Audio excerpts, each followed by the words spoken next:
Halo, selamat datang di channel saya. Dan pada kesempatan kali ini kita akan membahas tentang rangkaian seri LLC. Dan bagi adik-adik yang belum subscribe, silakan subscribe.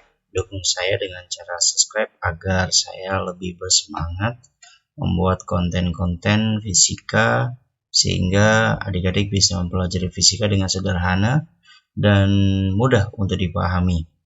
Tentunya nanti akan juga ada soal-soal pembahasan tentang arus AC dan rangkaian seri LLC. Oke, di pembahasan pertama kita akan pahami dulu apa itu rangkaian AC. Jadi dalam kelistrikan kita mengenal adanya arus AC dan arus DC. Nah, arus AC itu dikenal sebagai arus bolak-balik. Dan secara istilah, apa sih sebenarnya arus AC? Arus AC adalah arus atau tegangan AC adalah merupakan fungsi sinus sehingga nilainya nanti akan berubah sesuai dengan fungsi waktu. Jadi bisa dikatakan nanti arus AC itu nilainya tidak stabil. Kadang nilainya bisa maksimum, tiba-tiba nanti turun jadi minimum, bahkan sampai 0. Nah, itulah yang kenapa pada rangkaian AC itu biasanya ditambahkan beberapa komponen agar alat-alat elektronik tidak mengalami kerusakan dini, seperti itu.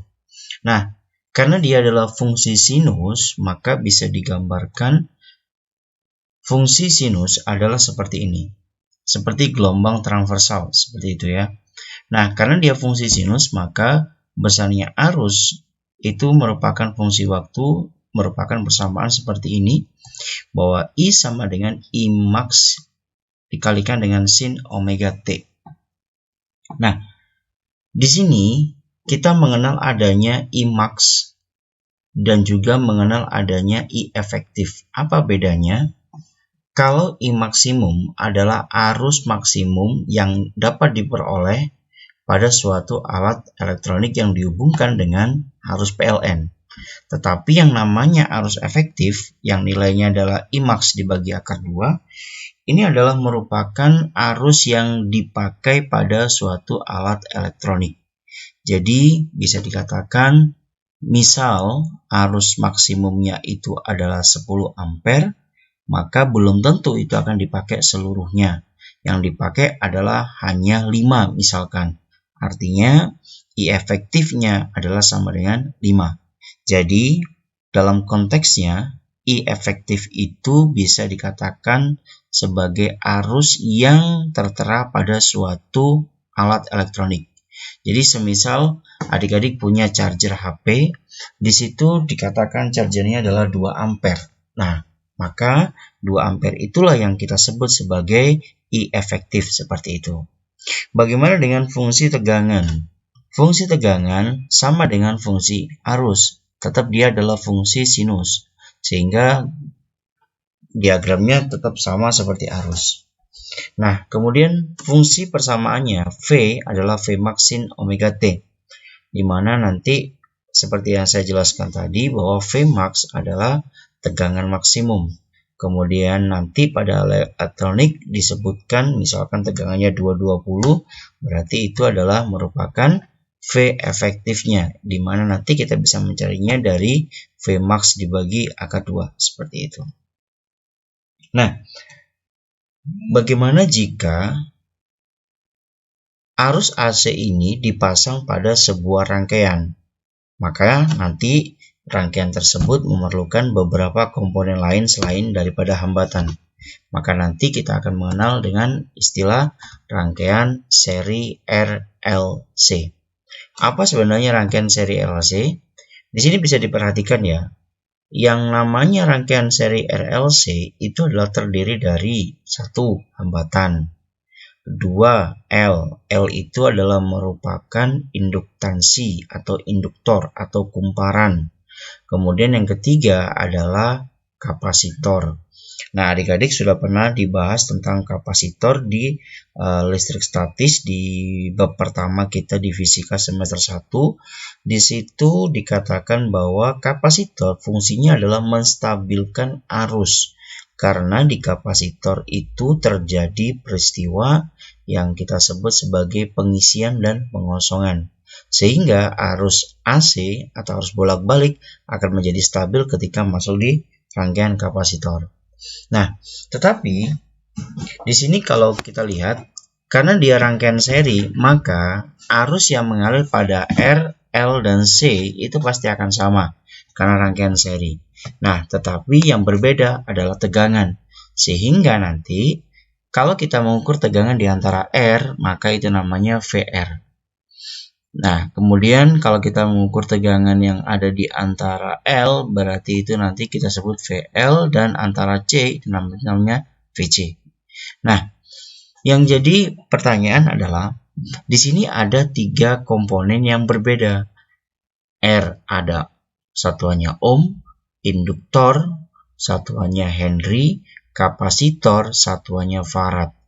Dan ketika satuannya berbeda, itu tidak bisa kita lakukan penjumlahan. Kenapa? Karena tidak mungkin menjumlah suatu besaran yang berbeda. Maka dari itu kita membuat yang namanya kita sebut sebagai faktor hambatan, yang nanti akan kita hitung pada rangkaian induktor dan rangkaian kapasitor. Apa sih yang kita sebut sebagai faktor hambatan? Jadi pada faktor hambatan yang ada pada L itu kita sebut sebagai reaktansi induktif, di mana besar dari rangkaian reaktansi induktif itu adalah sama dengan omega dikalikan L, di mana omega itu adalah kecepatan sudut. Kemudian pada kapasitor itu disebut sebagai reaktansi kapasitif, dan di situ kita sebut sebagai XC, di mana nanti nilai XC adalah sama dengan 1 dibagi omega C, seperti itu.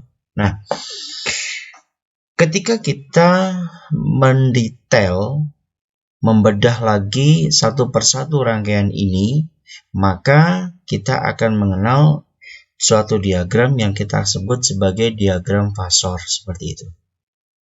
Nah, diagram fasor ini akan menerangkan bagaimana sifat dari setiap komponen yang ada dalam rangkaian seri RLC. Yang pertama kita akan melihat rangkaian pada rangkaian resistor, di mana rangkaian tersebut kita sebut sebagai rangkaian resistif. Apa itu rangkaian resistif? Rangkaian resistif adalah rangkaian di mana tegangan, arus, dan hambatan itu sefase.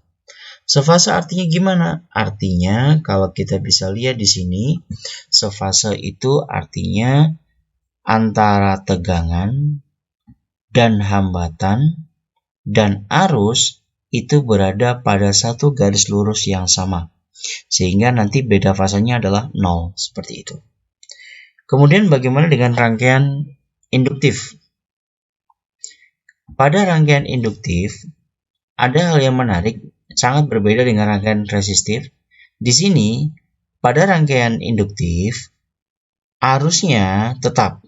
Tetapi kalau dilihat di sini, tegangannya itu di atas.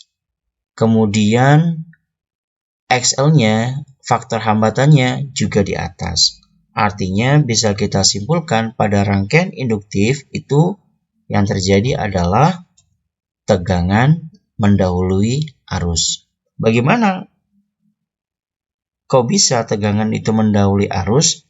Jadi kalau kita lukiskan dalam diagram sinusnoidal, maka diagramnya seperti ini.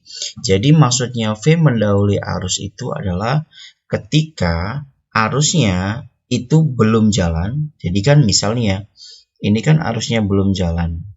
Nah, ini kan arusnya belum jalan. Tetapi pada saat itu ternyata V-nya sudah berharga maksimum. Jadi kalau kita lihat grafiknya seperti ini. Nah, di sini adik bisa melihat ketika I masih di area 0, ya, masih nilainya minimum, tapi V-nya sudah di area maksimum di sini.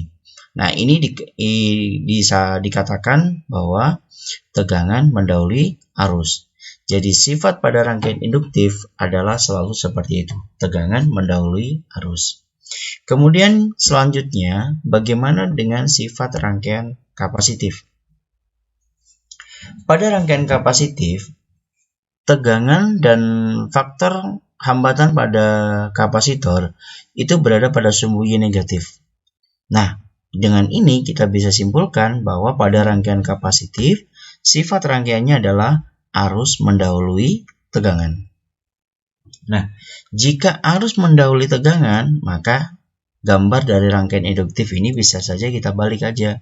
Berarti sebelum tegangannya jalan, atau tegangannya pada saat itu berharga minimum atau sama dengan 0, tapi arusnya sudah berharga maksimum seperti ini.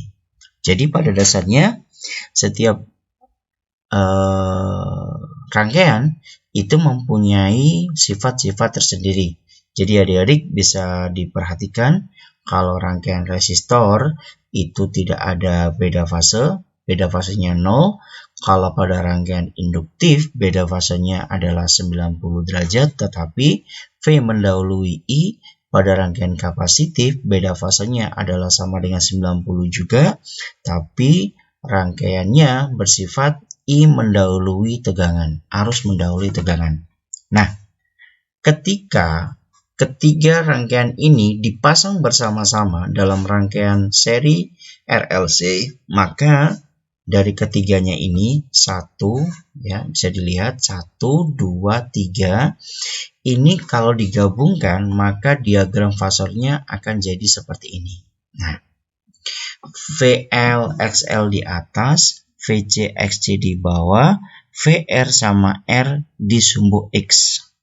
Nah, kalau kita lihat lagi, ini kan berarti kan mengacu pada aturan vektor bahwa VL dengan VC atau XL dengan XC ini membentuk sudut 180. Maka secara teori kita selesaikan dulu yang membentuk sudut 180 ini. Sehingga nanti diagram fasor pada rangkaian RLC akan menjadi bentuk seperti ini. Nah, jadi VL dengan VC, XL dengan XC itu nanti menjadi sumbu yang tegak sebelah kanan ini. Kemudian akhirnya ada faktor resultannya.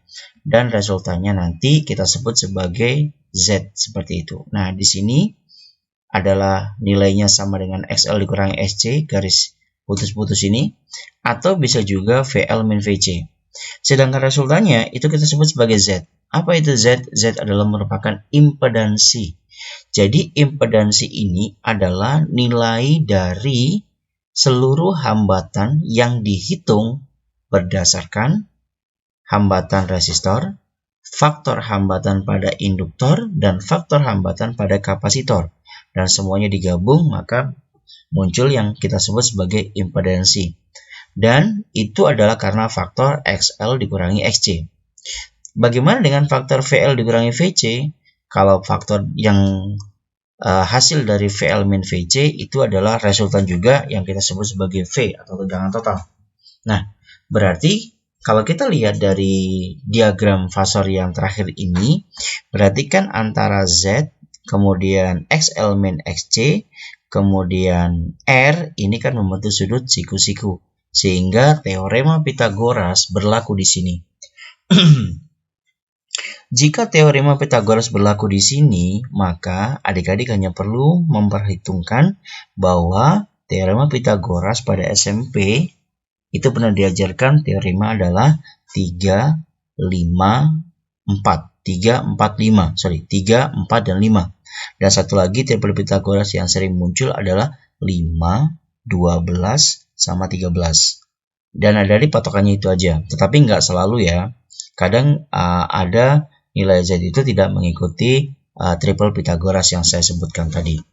Tapi yang jelas pada saat kita mau menghitung Z, maka nilai impedansinya menggunakan teorema Pythagoras di mana Z sama dengan akar R kuadrat ditambah dengan R kuadrat ditambah dengan XL min XC dikurangi dulu baru dikuadratin. Setelah itu hasilnya dijumlahin baru diakar seperti itu. Jadi pada dasarnya nanti hambatan total pada rangkaian RLC itu akan diambil alih oleh yang namanya impedansi. Sehingga kalau kita mau menghitung arus pada rangkaian RLC, maka rumusannya menggunakan rumusan I sama dengan V dibagi dengan Z seperti itu. Nah, nanti tergantung V yang kita pakai adalah V apa. Pada saat kita memakai V-nya adalah V max, maka I-nya adalah I max. Tapi kalau kita disuruh mencari I efektif, maka cari dulu I max-nya, baru nanti hasil dari I max tinggal dibagi dengan akar 2, seperti itu. Nah, kemudian pada rangkaian seri RLC itu ada suatu keadaan di mana pada keadaan itu nanti terjadi peristiwa yang kita sebut dengan peristiwa resonansi. Nah, pada saat peristiwa resonansi ini bisa terjadi meskipun dalam rangkaian itu ada R, ada L, ada C. Maka bisa dikatakan syarat terjadinya peristiwa resonansi adalah ketika pada rangkaian seri RLC itu nilai XL atau reaktansi induktif nilainya sama dengan reaktansi kapasitif.